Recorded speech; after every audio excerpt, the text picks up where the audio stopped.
Stop for a moment. Look at yourself. You pride yourself on being the good one, the helpful one, the one who always says yes. You believe your kindness is your greatest strength. But I have an uncomfortable truth for you. Your kindness is a lie. It is a mask, and beneath it you are terrified. You are not kind, you are compliant. You are not generous, you are transactional. You are not giving out of abundance. You are giving out of a desperate, gnawing need for external validation. You are a people pleaser, and the world, the very people you are trying to help, can smell the fear on you. They mistake your virtue for weakness, and they are right to do so. This is the silent betrayal. The moment you realize that the very quality you thought would protect you is the one leaving you exposed, exhausted, and deeply resentful. You are kind to others, but you are cruel to yourself. And that, my friend, is not virtue.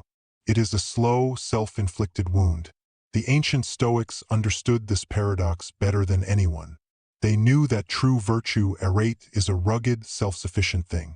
It is a fortress built on integrity, not a fragile house of cards built on other people's smiles. The short video you watched touched on a profound truth. When you are too helpful, too eager to please, you don't earn respect. You invite suspicion. Why? Because most people operate from a place of self-interest.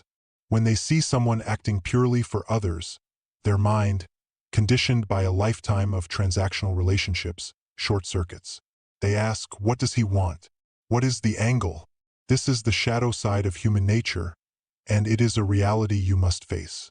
The philosopher Machiavelli, in his brutal honesty, advised that it is safer to be feared than loved, if you cannot be both.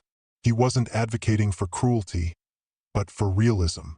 He understood that a kindness that lacks the backbone of self-respect is easily exploited. Your excessive niceness is not a shield. It is a welcome mat for manipulators and the perpetually suspicious. Let's turn to Epictetus, the former slave who became one of the greatest Stoic teachers. He laid bare the fundamental error of the people-pleaser, the outsourcing of the self. He said, and listen closely because this is the mirror you need to look into. If you are ever tempted to look for outside approval, realize that you have compromised your integrity. If you need a witness, be your own. Think about that. Every time you perform an act of kindness and immediately check the recipient's face for a reaction, every time you silently tally the emotional debt they owe you, you are compromising your integrity. You are trading the unshakable certainty of your own good character for the fleeting, unreliable currency of a compliment. You are not doing the right thing because it is the right thing. You are doing it because you are afraid of the consequences of not being seen as the good person. You have made your self-worth dependent on a million external, uncontrollable variables. A stranger's mood, a colleague's jealousy, a friend's distraction. You have handed the keys to your inner peace to the very people who are least qualified to guard it. Why do we do this? Why do we choose the path of compliance over the rugged path of integrity? Because the alternative is terrifying. The alternative is to stand alone, judged, and misunderstood. The theologian Dietrich Bonhoeffer, writing from a Nazi prison cell, spoke of the cost of discipleship, the cost of living a life of genuine, uncompromising virtue. That cost is often isolation. When you choose to act from a place of pure, self-contained integrity, you become an uncomfortable mirror for those around you. Your freedom exposes their chains. Nietzsche warned of the danger of the good man who is merely a domesticated animal, whose goodness is a function of his weakness, his inability to say no. He called this the slave morality, a morality born of resentment and fear, where weakness is rebranded as virtue. Your fear of conflict, your need to smooth over every rough edge, is not a sign of spiritual maturity. It is a psychological defense mechanism. It is a desperate attempt to control the chaos of the world by controlling the one thing you can't: other people's opinions. This is the uncomfortable twist. The most generous people are often the most selfish because their giving is fundamentally about getting something back. A feeling, a validation, a sense of safety.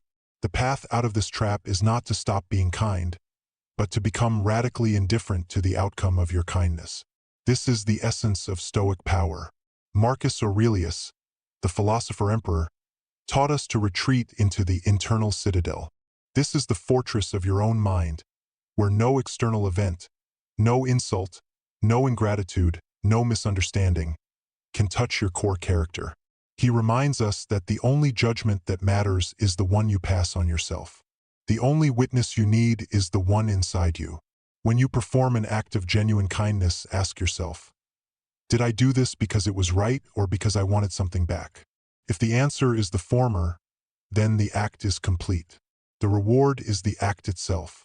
The appreciation of others is merely a bonus, a pleasant but unnecessary addition. This is the rugged kindness, the kind that is so secure in its own virtue that it can withstand being misunderstood, exploited, or even hated. It is the kindness of a man who knows his own worth and does not need a committee of strangers to confirm it. So here is the final, lingering idea to take with you. The world does not need more nice people. The world needs more virtuous people. Nice people crumble under pressure. They become resentful and bitter when their efforts are unrewarded. Virtuous people are unshakable. They do the right thing because they cannot do otherwise, and they are indifferent to the applause or the scorn that follows. The moment you stop seeking approval is the moment you become truly powerful. The moment you realize that your integrity is the only possession that cannot be taken from you is the moment you become truly free. Stop being kind to get something. Start being kind because it is the highest expression of your own, self-contained, unshakable character. Be your own witness. The rest, as Marcus Aurelius said, doesn't matter. The next time you are tempted to say yes out of fear, remember the cost. Remember the betrayal, and choose the rugged path. Choose integrity. Choose the difficult, unrewarded, and ultimately free life of true virtue.